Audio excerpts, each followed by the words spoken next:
We have a good representation of our older children, so can you come forward for children's service?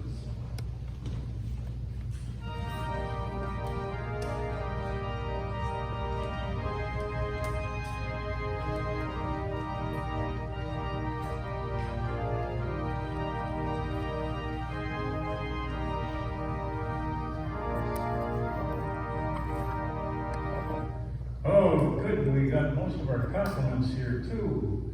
That means that you'll know all the answers, right? Okay, these questions are going to be a little hard for you guys, so you let them answer, okay?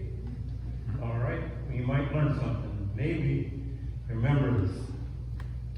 Okay, got some questions. What is it to be intelligent, smart? What does it mean? To know a lot of things. Anybody else? To be self-aware. Okay. I don't know if that's intelligence. We're going to get to that. That's a very good point you make. And it more coincides with the next question I'm going to ask. You're always one step ahead of me, right? Anything more on what it means to be intelligent? Have an answer to most everything. Okay? Now, the next question is, what is it to be wise? Common sense. Go back to your statement, be self-aware. That's very much a part of wisdom, not so much intelligence. So what is the difference between? Can somebody be intelligent but not wise? In other words, you can know most of the answers, but you still don't act very sensibly, right? Okay, I was at a computer place the other day, and the computer guy was laughing when I asked him what was so funny. And he said, well, a woman had called him and said that her computer wasn't working. And she explained what was wrong, and he said, you have a virus. And later she called back and she said, I took my computer apart and sprayed it with Lysol as the virus is gone. Now, was she not intelligent? No. You don't think she was intelligent? Okay, well. Could she just not know? She's probably old like me and didn't know much about computers. I probably wouldn't spray mine with Lysol. That probably is because I don't clean much of anything. But sometimes you don't know things because you've never been taught them. And just because people don't know Jesus or have never been told because they don't worship doesn't mean that they're not intelligent, right? Doesn't mean they're not wise. Sometimes they haven't just heard. So there's three different things when we talk about knowing something. And that's what I wanted to have to do with the sermon today.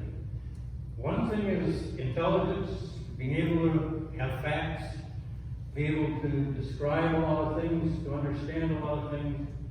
But wisdom is a totally different thing. It has, well, we'll explain that more in the sermon. And then some people just don't know things because they've never been told. And that's part of your job as Christians to make people aware of Jesus. Because they might not know him. Sometimes it's just because they're not wise. Did really good, right? Give them a hand, please.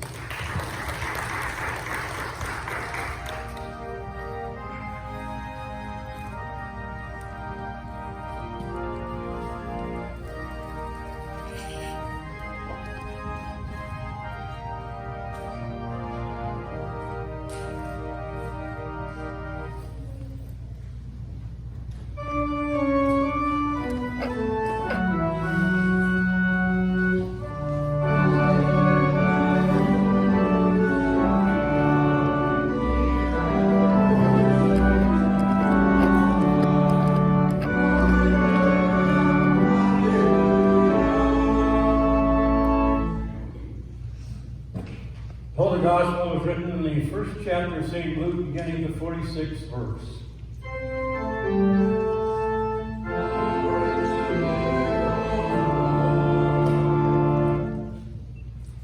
Mary said, "My soul magnifies the Lord, and my spirit rejoices in God my Savior. For he has looked with favor on the lowliness of his servant. Surely from now on all generations will call me blessed. The Mighty One has done great things for me, and holy is his name. His mercy is for those who fear him from generation to generation. He shows strength with his arm. He has scattered the proud in the thoughts of his heart. He has brought down the powerful from their thrones and lifted up the lowly. He has filled the hungry with good things and sent the rich away empty. He has helped his servant Israel in remembrance of his mercy, according to the promise he made to our ancestors, to Abraham and to all his descendants forever." Here ends the gospel for the day.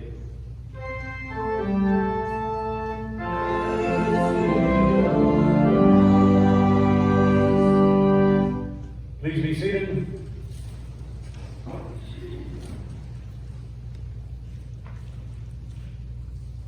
This morning's texts that are in your bulletin are for a special day for the celebration of Mary.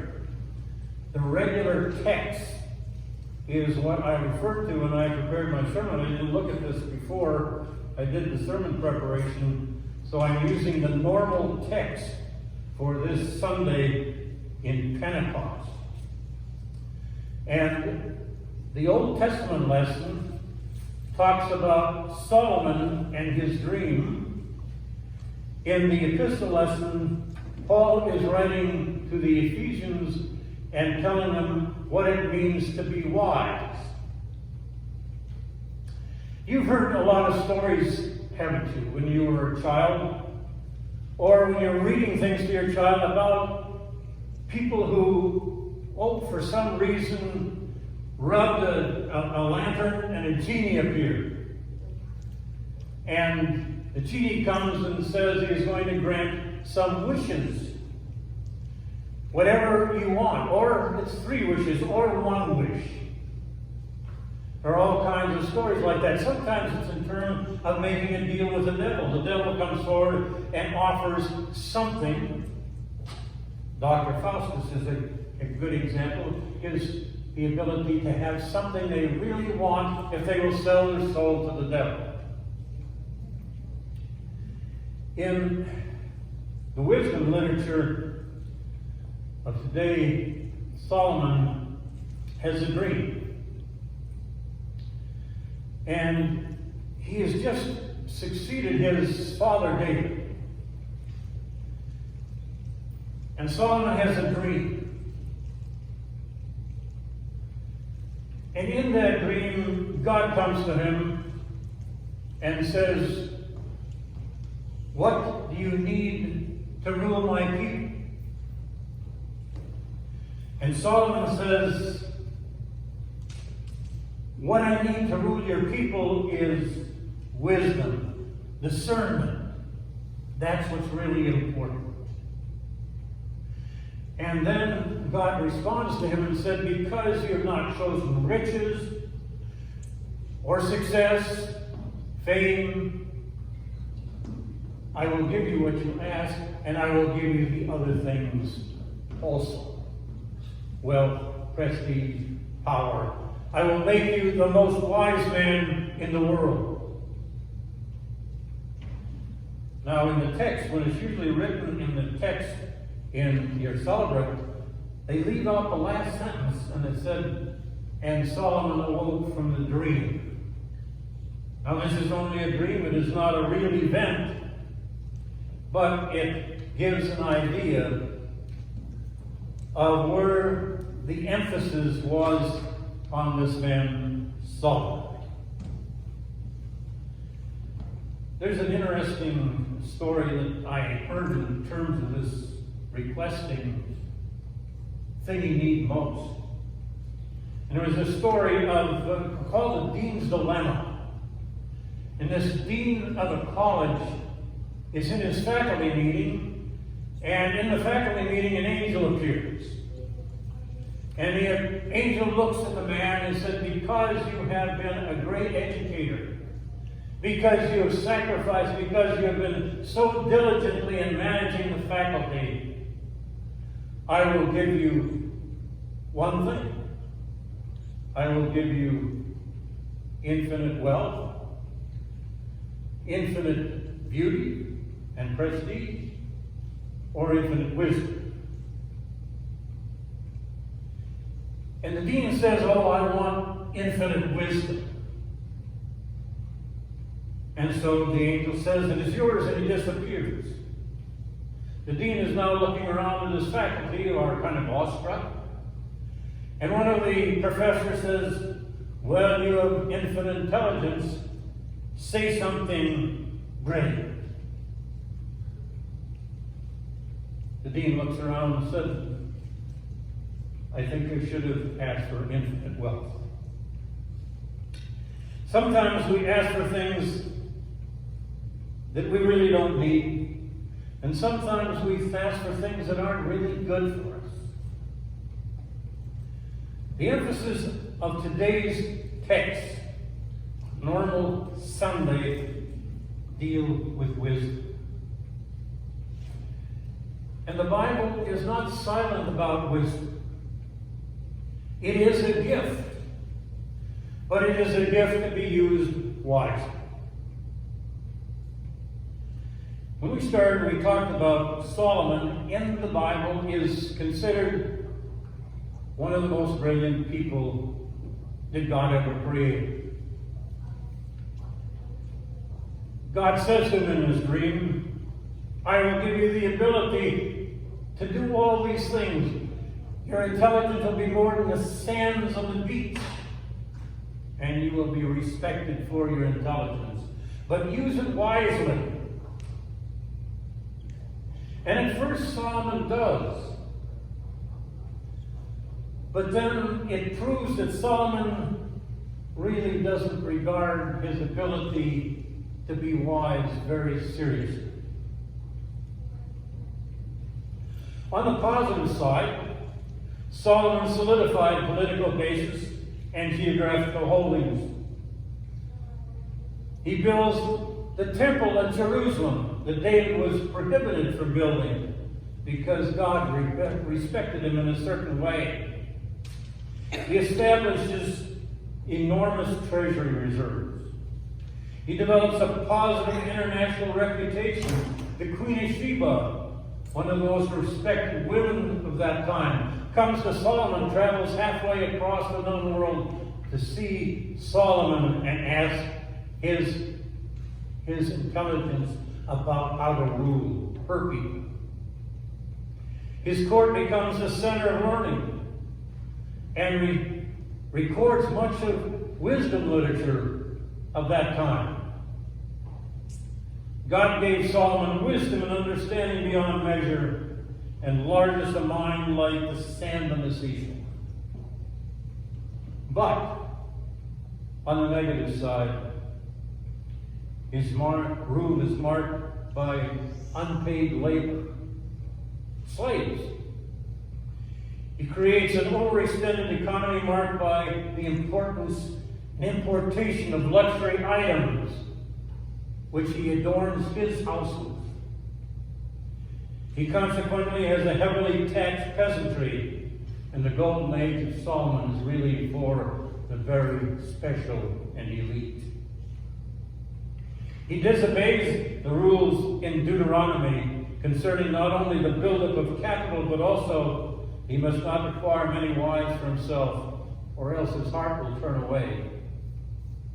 And Solomon has 300 wives and 700 concubines, all from foreign countries, all making alliances with the rulers of those countries to feed his own country.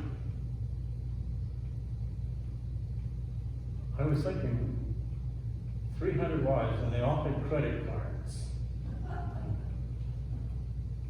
Not so bright.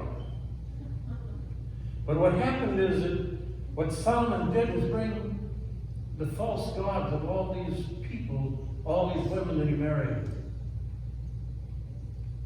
and they turned away from God, and his kingdom fell into total ruin. Those that study things like wisdom say there are three kinds of wisdom. One is general wisdom, knowing about things that are the everyday pragmatic things about life. Wisdom, I guess, is like saying, I know there are rules. There are laws, and if those laws are broken, then there's a punishment. Or it is reasoning out that if the speed limit says it's 65 miles an hour, in this state, I can drive 4 miles over the speed limit because they won't stop me unless I'm going over 7. Or in another state, it's 10 miles an hour. It's reasoning about those things that are generally accepted.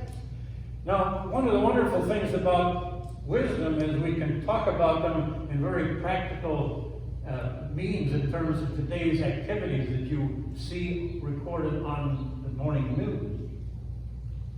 The general wisdom would apply to the mayor or the governor of New York, who had to resign because of his indifferent way he related to women. He said he was not going to resign, but finally, a couple of days ago, he did resign. He didn't say he'd done anything wrong. He felt that he was totally in the right. He said, in my estimation, I never crossed the line in my behavior with women. He said, I just didn't realize the line had been moved or how much it had been moved. That's not wisdom. The second kind of wisdom there is personal wisdom. Dealing with you, your needs, what makes you go, your social, your physical, all things that relate to you. A good example of making a decision on what's best for you in terms of what the rest of the world demands of you can be seen in the story these last couple of weeks soon by. The most decorated Olympian in the history of civilization came to the Olympics this year, the favorite to win every event that she would participate in. She would just go home with a whole bunch of gold medals. Simone shocked the whole world when she said, I'm not going to compete.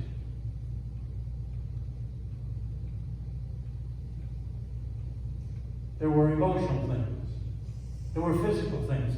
She got a sense of the dizzies, the gymnasts call it. And that's when you're in the air, you lose your orientation of whether you're up or down. She missed the emotional support of her parents and other loved ones that would always be there cheering for her. And she said, I can't do it. I'm doing it for me. I've got to do what's right for me. And immediately the sports world responded in anger. One of the things we treasure in heroes is that they go despite the fact that there might be misgivings. There might be fear. You go and do it anyway. They pointed to Carrie Schlag, who was one of the gymnasts in the 1996 Olympics, that had a broken foot, but her coach made her go and do the jumps anyway. She completed them and won a medal. Why couldn't Simone do the same thing? But Carrie had broken her leg and never competed again in anything. And she thought it was one of the most unwise things she'd ever done. That's the second kind of wisdom, about knowing yourself. You pointed it out so well in the children's service. self-awareness. And then there's a self-transcendent wisdom that goes beyond yourself and taking all other people into consideration, past, present, and future. And we're dealing with things of the coronavirus or immigration.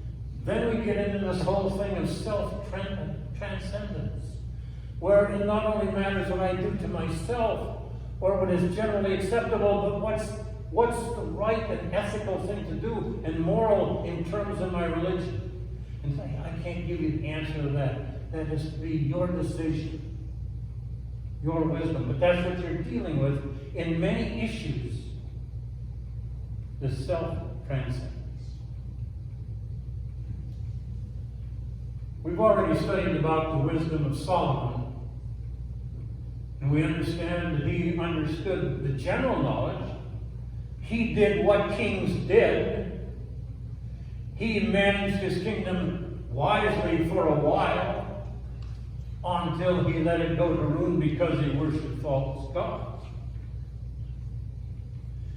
In the epistle lesson for today, Paul is writing to the people of Ephesus, and he talks about wisdom there. Don't live your life in debauchery. And Paul did exactly the opposite that Solomon did. Saul had power.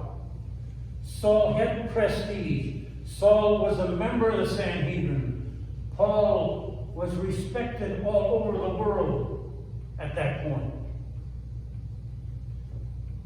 But it was in meeting on the road to Damascus, he changed the nature of his wisdom from what is right in terms of general knowledge, what is right in terms of self-knowledge, and gave him up to self-transcendence in winning the world for Jesus Christ.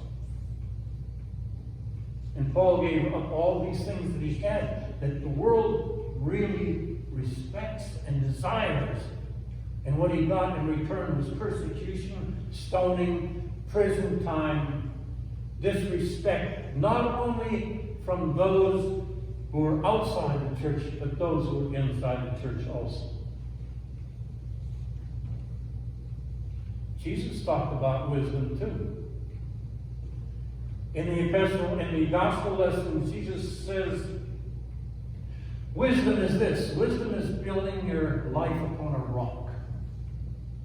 And he talks about the wise man who built his foundation of his life on things that were permanent, that would last forever, as contrasted with the foolish person who built his house upon the sand. Jesus talked about preparing for things, for life, for making a careful analysis of where you want your life to go. Because if you don't plan it properly, it will go awry. And the third thing that Jesus said was wisdom is living your life so that any moment when Jesus comes back, you are prepared to receive him. That's the wisdom of Jesus. It's a self-transcendence kind of wisdom. And finally, we have other kind of philosophers. One of the best philosophers that I know is Robert Flugen. Most of you who are young don't know him, but he wrote a number of books about 20 years ago. And one of the books he wrote was all I ever needed to know about life I found in kindergarten. And he said, just because you are intelligent, real wisdom isn't found on the top rack of the shelf in the library when you receive your doctorate or your master's degree. It is found in the sandbox in elementary school or in Bible school. And he said, this is what real wisdom is. Play fair. Share everything. Don't hit people.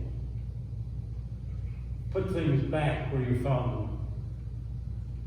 Clean up your own mess. Don't take things that aren't yours. Say you're sorry when you hurt somebody. Wash your hands before you eat. Flush. Warm cookies and cold milk are good for you. Live a balanced life. Learn some, think some, draw and paint, sing and dance and play and work every day some. Take a nap every afternoon. When you go out in the world, look out for traffic. Hold hands and stick together.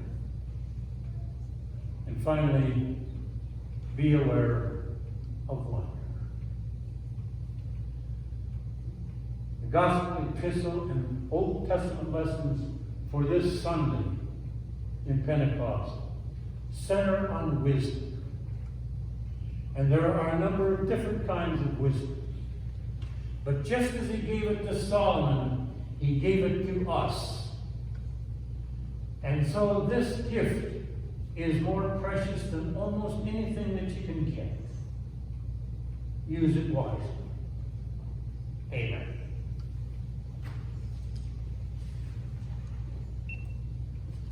Sermon hymn, My Faith Looks Up to Me, up to the 759 in your red books.